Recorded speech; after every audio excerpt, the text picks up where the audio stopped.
I'd like to welcome you to this is all certified organic land here, just like the farmers' fields. 10 years now, we're celebrating 10 years since any prohibited substance has been on this. 10 years, July 2004 is the last time. This is our third annual organic tour, so thank you for coming. Thank you all for our guests, and I want you to welcome all our guests and applaud for them, because a lot of people have come here to devote their time today into organic agriculture. Well, basically, also, great announcement. We now on this research facility are transitioning 12 new acres to organic production. So things are happening. Thank you for coming.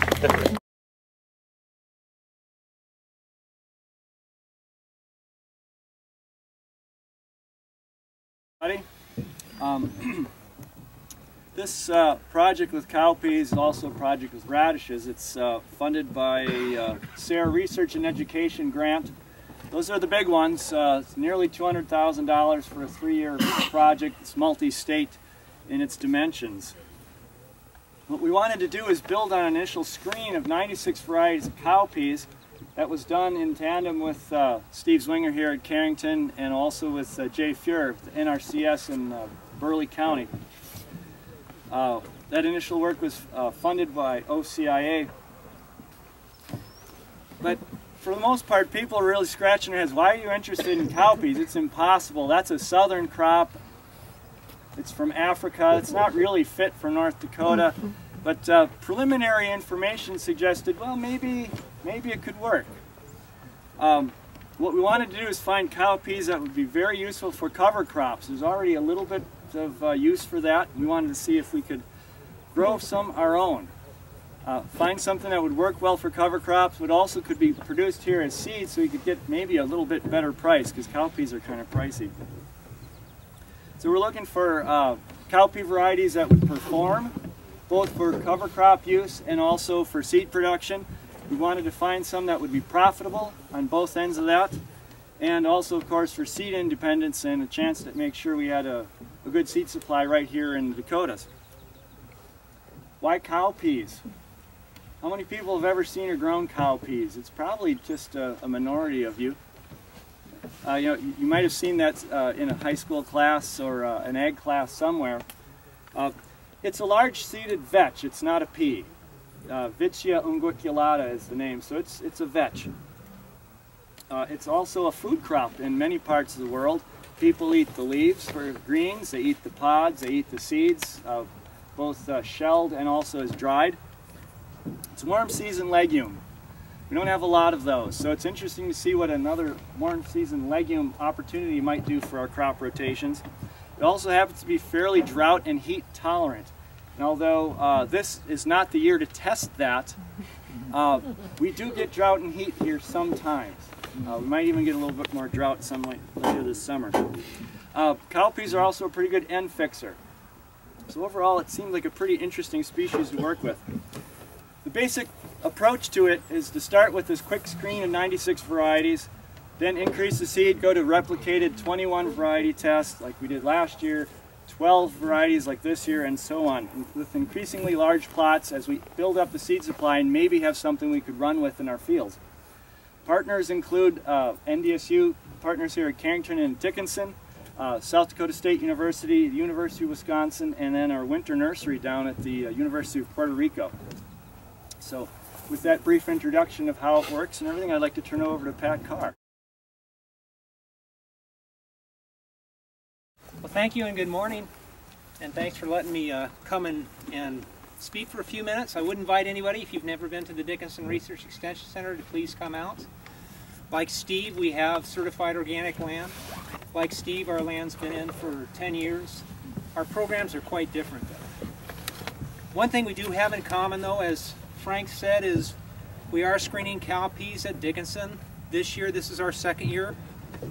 Also at Wisconsin and down in South Dakota. I was just asking Steve, that's what I was doing, Frank, to give you some idea. So buckwheat is a warm season crop. Cowpeas are a warm season crop. Buckwheat was seeded about 4, maybe 5 days earlier than the cowpeas. Look at the difference in growth. There's a big difference in growth. In terms of of screening these, it has been fun as an agronomist.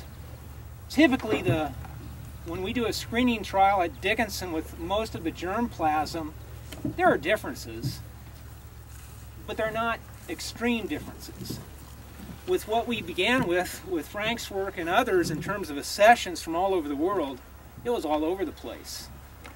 What we did last year basically was screen very diverse germplasm, trying to identify germplasm that was suited to both a seed crop, and then we were hoping post-harvest cover crop in the fall.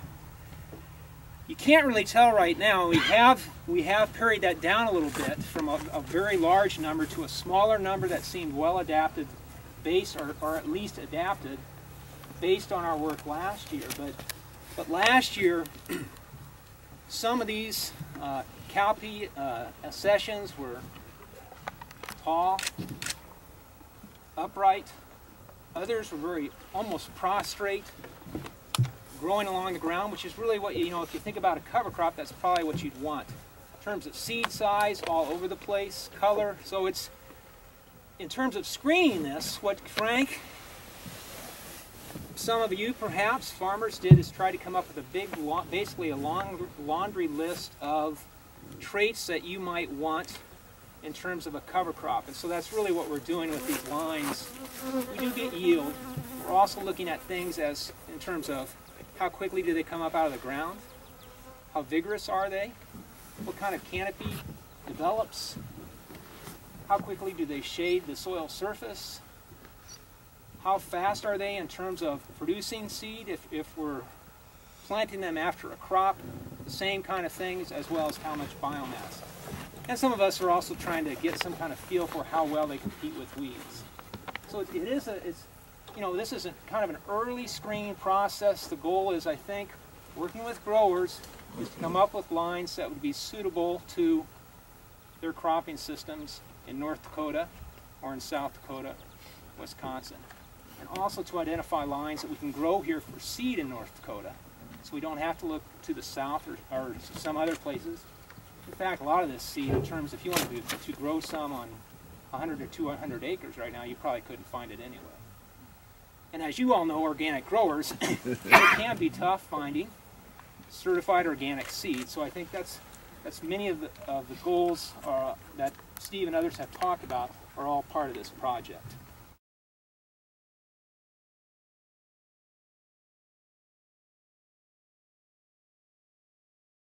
I work at the research station in Manitoba, where we do have a lot of very similar projects, one of which is an organic wheat breeding program.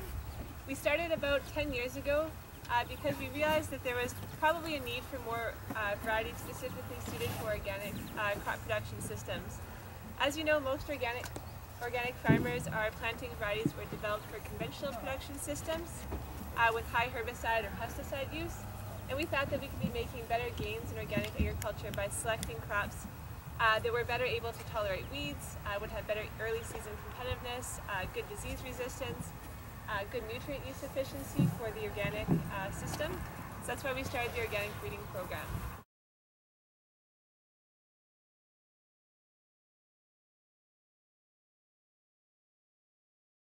Does everybody know what SARE stands for? Who doesn't? SARE stands for Sustainable Agricultural Research and Education.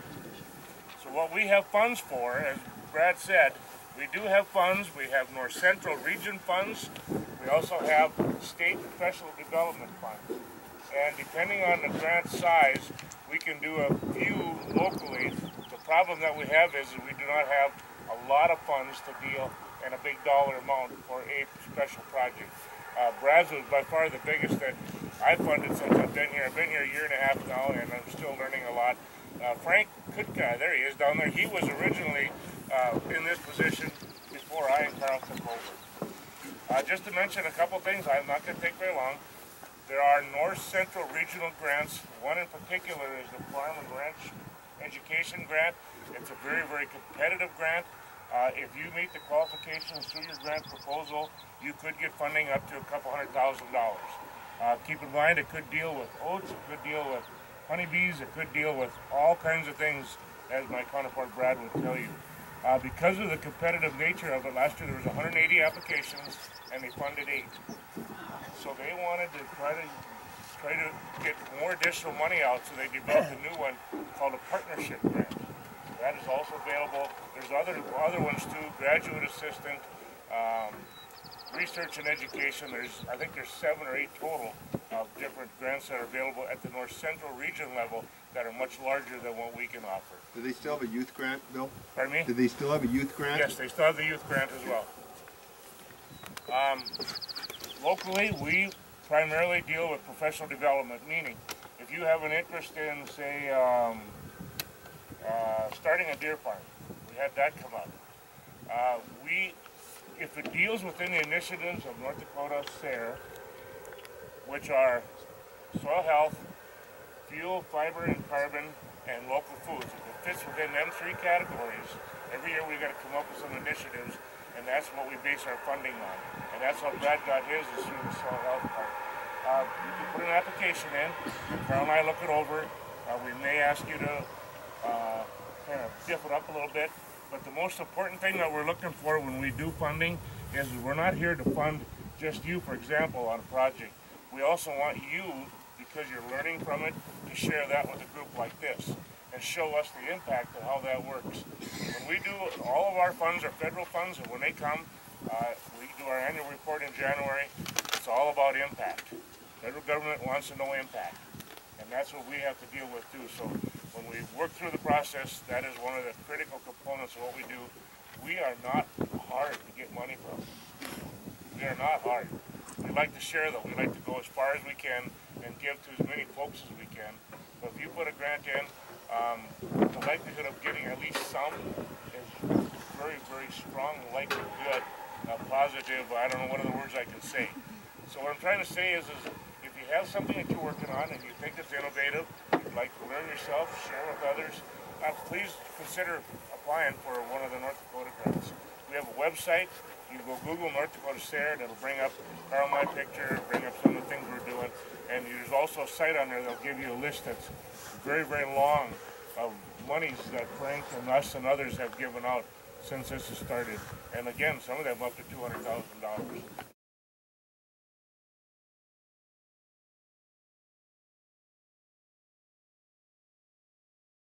What Pulse USA does is I do all the selections of the field peas and some of our other crops as well. And we look at, hundreds of varieties every year. And I've got so many varieties that we basically throw away that are really good and maybe even better than the ones I pick. It's like, why not find varieties for you guys at the same time? Right now, this year, I think we've got 12 varieties in here. We've got nine of them that are carryovers from last year, which means they were good enough to check again in here. We got 3 brand new ones that I've never seen planted in the United States or Canada this year that I put in here. And they're specifically set aside for you guys. The interesting thing, and Steve pointed it out to me when I started, which I didn't know a whole lot about at that point, was we can take the best variety here and put it in the conventional plot and it craps out. And same thing over there, we bring the conventional over here and it doesn't do well at all. And I think we've actually got one in here that's doing that right now that we've carried over from last year. It doesn't do well in conventional, but it loves this over here. And I think it was the highest yield for last year actually. I'll just probably give a farmer perspective of probably where we're at with the pea project. This is on the Grants to Grow project. And I first of all want to thank Steve and Byron to allow us to be able to develop a pea variety that will work for us in the organic sector. Well, the last 3 to 4 years have been a disaster. We'll just cut it short at that. We were doing real well the first 3 to 4 years. I was, I had my chest puffed out, this was going to work, and everything was happening real good. Had gotten a rotation that I thought was going to be successful. But that all flopped on its face. Last year we had 40 inches of rain during the growing season. I'm in an area that should get 12 to 15, and you know, it just kind of throws everything out the window. But I will tell you, the shining star through all of this has actually been the pea.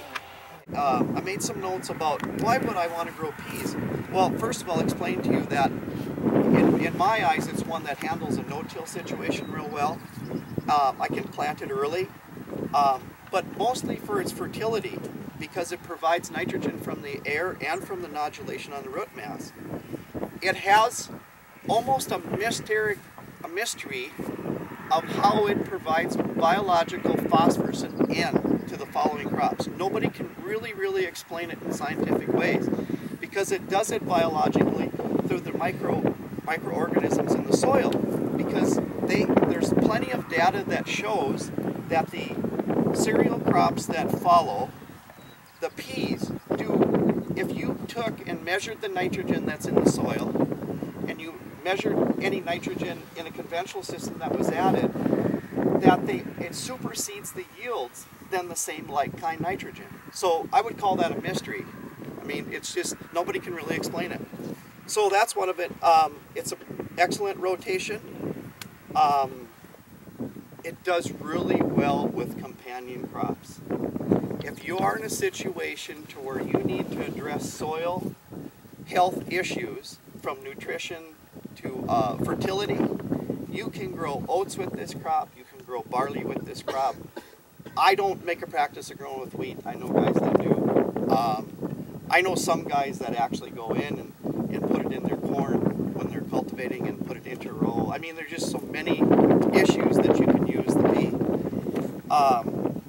With all of that, it also makes it, if you ever have to separate this crop from this companion crop, the pea separates so easy. It's so easy to condition and handle. To the point, if it's too dry, the seed will check just like any other dry bean would, dry bean or pea would. So with all of those things which address the feed and food markets that we have, I would say that in the rank of importance to the crops that I can actually put a cash value and a nutritional value, this is number one on my farm. Our project is a nationwide project funded by USDA Organic Research and Extension Initiative, headed up by Cornell University, with partners with Northeast Organic Farming Association, Organic Growers Resources Information Network, Pennsylvania Association for Sustainable Agriculture, Penn State, and then Oregon State University, and here NDSU and NPSAS. Multi-year project. Essentially what we're doing with it on our end is to do some outreach for the program as a whole, let people know what these are and how you might grow them and what our data looks like. Thanks, Frank. And as he talked about the project, you know, it is a very diverse project with a great number of groups and organizations and trades represented. You know, from agronomists, you know, doing the research, to NGOs like Northern Plains, Penn State, Sustainable Society in New York. You know, they're the same type of organizations, and then millers and bakers. And that's really some of the next steps that will be happening. You know, is doing taste testing work and having the bakers in New York at Green Market and stuff bake this and see how it works. You know, and evaluate, you know, what the quality is and start looking at what varieties might have better baking characteristics. And so it's a very diverse project, and you know, I really feel honored to work on that. Part of the mission that particularly the NDSU Research Extension Center had since we had seed was to provide seed to the researchers out east. And so we grew a lot of seed in sending it. So basically these same trials that you see here are in Pennsylvania and New York. So basically the function of providing seed, but then variety evaluation. So not only are we testing here, but I'm at least testing on 2 farms in this area every year. Lewis happens to be one of them, and Ann Ongstead, who's not here today, is another farm. And so we're testing the evaluation, not only in the research center, but how it performs right on the farm.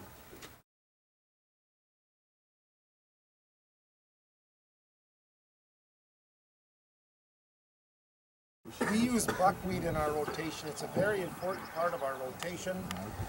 We grow wheat, oats, barley, rye, lentil beans, alfalfa, clover, buckwheat. In an organic rotation, weed control, of course, is a big thing. And buckwheat is really awesome for weed control. I grow it normally about, towards the end of my rotation. A lot of my rotations consist of 3 to 5 years, and then I'll put it into clover. And then in another 3 to 5 years, a lot of times that goes into grass, alfalfa, for several years. Anyway, I always grow buckwheat towards the end of my rotation because it's very low nitrogen user. And if you ever have a ground that's got issues, weed issues, it's tremendous how it works to clean up ground. An illustration about in 90, 91 and 92, I took on a farm that really had bad weed issues, and it just had been neglected over the years. And I come in and I put buckwheat on buckwheat on buckwheat, and that's not a normal rotation, you know, buckwheat on buckwheat on buckwheat, but it's a crop that I don't see disease problems in whatsoever. It works very, very well. And, you know, that land, when I took it over, was just solid quack. And in 3 years, you couldn't find quack. You would have looked to find a spear quack anyplace. I mean, it cleans up ground like you wouldn't believe. You know, in conventional realm, they use Roundup. Well, this is our organic Roundup, you know. It's a tremendous system to clean up ground. And in an organic rotation, the only way you can put buckwheat on buckwheat is if you get an exception, you know, granted through the certification agencies. And I work close with them, you know, before we ever do that, so that we get exceptions and stuff. The buckwheat that we grow, you know, this we're growing with Steve up there with the university, with the Farm Breeder Club, but we grow Manor. And when you look on this check, Manor isn't the standout thing, you know what I mean? But it works very well on our farm. But I'm looking forward to working with this more down the road and other varieties also, you know. Mancan's another one. And I don't know what it is about buckwheat. This doesn't make a lot of sense, but the closer you can stay to the parent seed, the better off you are. More so than any other crop that I've ever grown.